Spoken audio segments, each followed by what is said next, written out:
So this phylogenetic trees shows how you can separate dinosaurs into two main groups, the ornithischians and the saurischians. And I want you to think about how their hip bones are oriented, what their teeth are like, and their general shape as shown in this phylogenetic tree. And think to yourself, which group, the ornithischians or the saurischians, were better fit to be predators? Which one of these do you think was the predator? The answer here is the saurischian. Well, some of the saurischians. Not all saurischians, but theropods, which were saurischians, were the predatory group of dinosaurs. So theropods, they began, or all dinosaurs began their evolutionary journey during the late Triassic.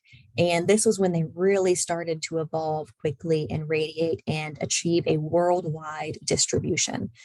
This was accomplished because Pangea was starting to break up, but hadn't yet broke up. So there were still a lot of connections between the different continents. Okay. The earliest dinosaurs, as I said, during the Triassic were really small. And this is also when the earliest theropods evolved. Theropods were the dominant land predators of the Mesozoic, right? So when you think of dinosaur, if you think of scary dinosaur, attack dinosaur, teeth dinosaur, you're thinking of a theropod, right? So they would use their teeth and their claws to tear apart the flesh from their victims.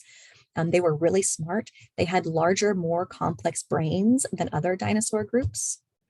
And they were actually the ancestors to future birds. So birds are just dinosaurs, right? They evolved from theropods. They evolved from the dinosaurs that could rip your face off, even though today they're just little birds.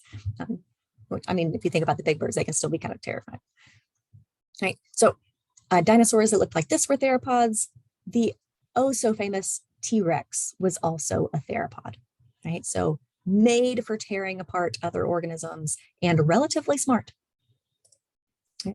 Now, there's little doubt that the ancestry of modern birds came from a theropod dinosaur. Today's birds are a branch of the dinosaur family tree. So much evidence supports this notion. And fossil discoveries during the past decade have included a lot of transitional dino birds. Remember when we talked about Tiktaalik, who was that transition between fish and amphibians? We have a lot of dino birds, right, showing that transition from dinosaurs to birds as well.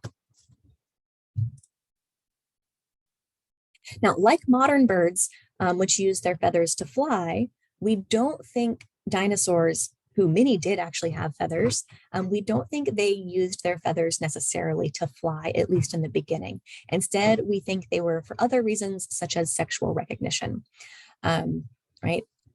They might have also been used for like parachuting or gliding rather than true flight.